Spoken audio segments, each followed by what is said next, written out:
once heard a story of a man who is out in the middle of nowhere in America. He was from the city, and this man was at a bar, and as he was walking out of the bar, he saw a trucker who had stopped for the night who was heading into the bar. As the trucker walked past him, he couldn't help but notice that the trucker had on a well-worn and faded denim jacket. And it wasn't like any denim jacket he had ever seen, because it had some specific pieces that made it even more special, mainly that it had a corduroy collar.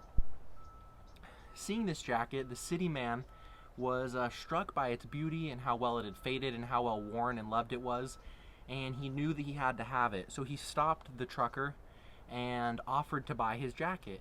The trucker, who had no clue why this random man had stopped him and asked him for his jacket, asked him how much he wanted to pay for it, and when he heard the large prices the city man was willing to offer him, he decided to go along and give him his jacket. But he did tell him that this was the warmest and the best jacket he had ever had, so to make sure to take special care of it. Now, I'm pretty sure I just bastardized that story, but it is pretty similar to an actual story I did here when someone was talking about how special a blanket-lined denim jacket is, especially if you're looking at the iconic Lee Stormrider jacket, which is what we're going to be talking about today. Today we're going to be doing a review of this Bronson reproduction of a mid-1900s Lee Stormrider blanket-lined jacket. So Lee is important when we're talking about the history of denim because it's part of what we call the big three. Those are going to be Levi's, Wrangler, and Lee. So Levi's obviously is known as the originator of jeans, although, you know, that history is a bit contentious. Wrangler is the latest and the youngest of all the different brands. They're known for their broken twill and their iconic thick heavyweight cowboy pants. And Lee is in the middle, was known for making lots of different things. For a while, they were known for actually making extremely lightweight denim pieces called gelt. And they're also known for this iconic Lee Rider jacket as well as the iconic Lee Rider pants. One of the easiest ways to identify this jacket is going to be these soft, rounded bell pockets here, along with the zigzag stitching. This is even present on modern day Lee jackets as well. With the specific Stormrider, it is going to be blanket lined and usually have a corduroy collar. And personally, I can't help but agree with the man who decided to sell his jacket, because I honestly think that this is probably the perfect jacket for me. I've personally had issues wearing regular denim jackets because I often feel that when it's warm, I don't want to wear a jacket, and so I never take them out. And then once it finally gets cold, it's usually too cold to just wear a denim jacket. This is especially true for me since I choose to wear a long sleeve button-up shirt and a pair of pants almost every single day of the year, including during the summer. So a lot of the time, a layer that I would have on my upper body that could be a jacket is usually taken up by a long sleeve shirt instead. However, the extra warmth provided by this jacket with the blanket lining allows it to be worn throughout a much wider period of the year and into much, much lower temperatures, especially when you consider the fact that you can layer this as well. I've previously owned jackets that offered similar functions. The most similar to this would be a Sherpa line jacket. In high school, I decided to buy one of these from Old Navy back when Stranger Things and a lot of the 80s influence was really, really popular. I now find that I'm not really a big fan of Sherpa lining, although I do like shearling specifically. The fake kind of curled up Sherpa is not, I don't really think looks very nice, although I do think shearling can be quite beautiful. Specifically, obviously, on the blue jacket I have, as well as on a lot of the jackets that Free Note Cloth does. With this jacket specifically, it is going to have this raw denim on the outside, and then it's going to have a polyester blanket lining. I did previously own a different blanket line jacket, which was going to be the Mr. Freedom Rough Rider. That was lined with cotton, which I do prefer, or I would have at least preferred a blend, especially when you're looking at a jacket like this. There's nothing specifically wrong with it being this polyester lining, especially when you consider that you're usually wearing a shirt in between you and the jacket. You don't really have to worry about stinking it up or anything like that, but I do try to stay away from synthetics when I can.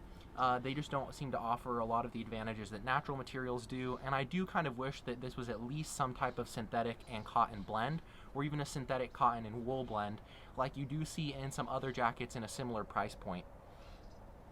I'll put up the price right here of what this jacket was, as well as the little specs of all the individual pieces and what it's made out of and all that kind of stuff. Personally, when it comes to denim jackets, my absolute favorite style is going to be this jacket, the Lee Stormrider jacket. I like the original Lee jacket. I like this Lee jacket. I really, really like the Capital Century Denim Westerner jackets. I like the Westerner jacket that Capital does. Following after that would be some combination of like a Levi's Type 1 and a Wrangler 124 MJ. But personally, I think this is an absolutely beautiful jacket. I'll quickly run you through some of the details on it. As we can see here, it has this corduroy collar, which is something that this jacket is very, very famous and well known for. This specific reproduction is supposed to be based off of a early or a mid to early 1900s jacket. Because of that, it has quite a short cropped body. And I'm not entirely sure, based on my observations of a lot of the jackets I was able to see online, although most of them don't really start showing up till about the 70s, it seems like often the corduroy on the collar is much darker, so that's a little bit of a difference. And this specific corduroy does also seem to be a little bit thin and flimsy, but with how cheap of a jacket this is, that's kind of something you're not going to be able to complain about too much. It's going to have these buttons here, which I've shown off in a previous review. They say NS. They're a little cheap feeling, to be honest. They're a little thin and, I don't know the right word, like light and tinny maybe. Like they feel a little bit cheap and light and thin. Once again, with a jacket like this where you're getting such a big price discount, it's kind of something that you know you're going to miss out on. A lot of the times, a lot of those discounts come from skipping over the smaller details like this. It does have this label in here. You can see it's a size 42. It says new old stock. That's kind of like the fake brand that Bronson uses to reproduce, similar to how Sugarcane and the real McCoys use like sub-labels and sub-brands to reproduce. Bronson does a similar thing, but instead of being located in Japan, they are from China. You'll see here that it has side adjusters here.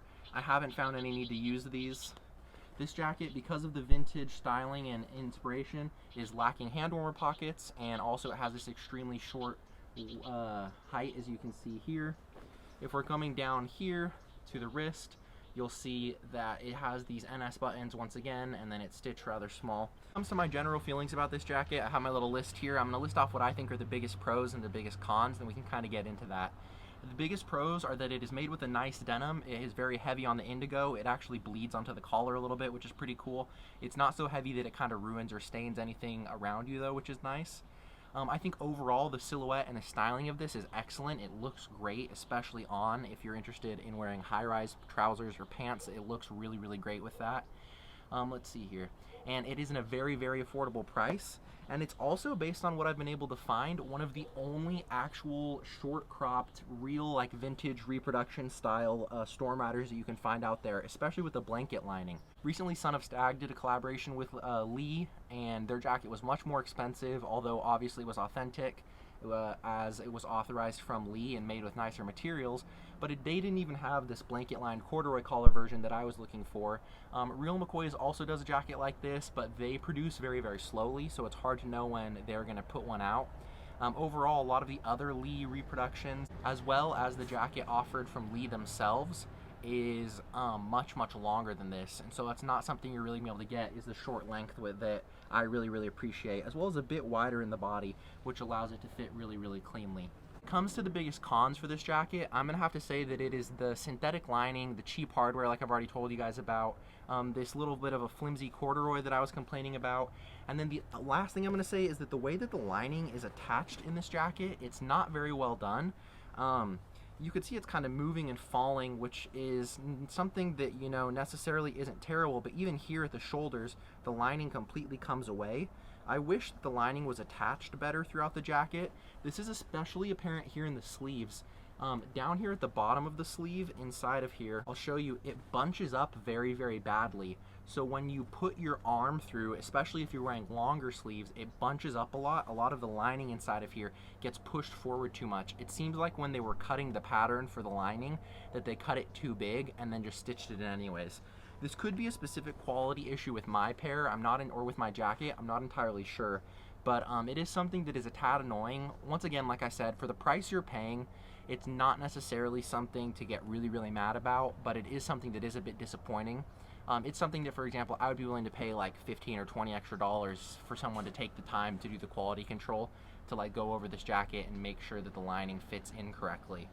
Last thing, as far as a couple little details that I really enjoy, there's like the iconic lemon tea stitching where you get some lighter pieces of stitching and then some darker pieces of stitching, as you can see here on the shoulder or on the back. There is the lighter lemon colored stitching on the bottom and then the gold colored stitching on top, which is really cool. Show you what the inside pattern looks like. Here it is. It is like a Navajo, or it's just like a traditional Native or American style blanket lining.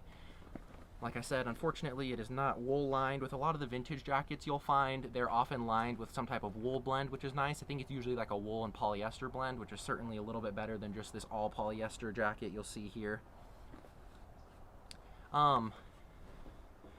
I would say overall I'm super happy with this jacket. It fits me really well. I usually try to wear between a 19 to a 20 inch shoulder depending on the shirt. This shoulder on this shirt is going to be a little bit smaller. It's a tad tight on my shoulders personally.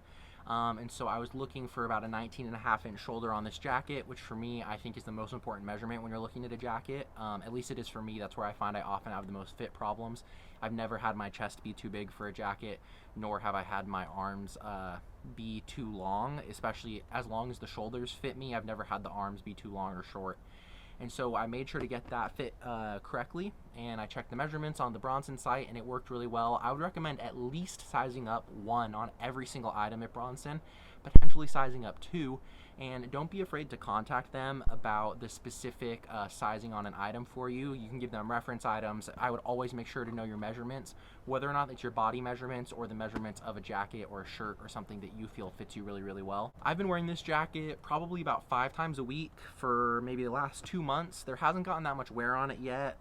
Jackets like this often don't wear very quickly. It's really hard to wear a denim jacket as often as you're wearing something like a pair of jeans, and you often don't crease them or move in quite as aggressive ways, and that's especially brought forward even more when you're doing something with a lining. The lining softens up a lot of the creasing and a lot of the wear. You're not going to get like the same high contrast fades you might get and you might see on someone who chooses to wear a denim jacket like a shirt, which is what some people do in order to get bigger fades. I'm not really into a super high contrast fading style. I prefer something a little bit more low key, and so that's perfectly fine with me. When I was looking at different options, I had already told you Son of Stag did one recently, a collaboration with Lee and the Real McCoys. I think does a pretty authentic reproduction of the Stormrider jacket.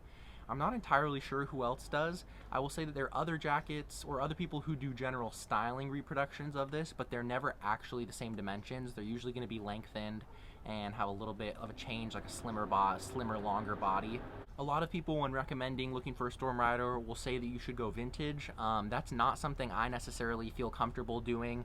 So because of that, it's not something that I'm going to recommend, especially because I don't really like buying pre-faded clothes. And so because of that, buying something that somebody else already faded is just not something that I'm really interested in. In addition to that, a lot of people lie about the age of these jackets. So if you're going to buy something vintage, really do a lot of work into making sure that you're buying something and you understand how to date it correctly, or ask someone who knows how to date something correctly to make sure that you're getting something from the correct time frame. Because I've seen a lot of people who sell these jackets from the 80s or the 90s and say that they're 60s or 70s jackets and try to sell them for hundreds of dollars more than they're worth. Oftentimes people will sell pretty beat up and bad condition jackets for extremely high prices too, which I know comes along with being vintage, but that's just not something I'm personally really interested in. And especially if I wasn't able to see something or try it on in person, that gives me a little bit of hesitation too. For some reason, I find myself less willing to trust the measurements of like random eBay sellers, and so it's not really something I want to deal with, getting shipped something that I don't really want. Overall, I hope you guys really enjoyed this video. This is my favorite jacket. I'm so happy that I bought it. I hope it provides you guys some interesting insight into Bronson as a brand, as well as the Lee Stormrider and the history of it. If you guys have any questions, feel free to let me know, and I'll check you guys out next week. Bye.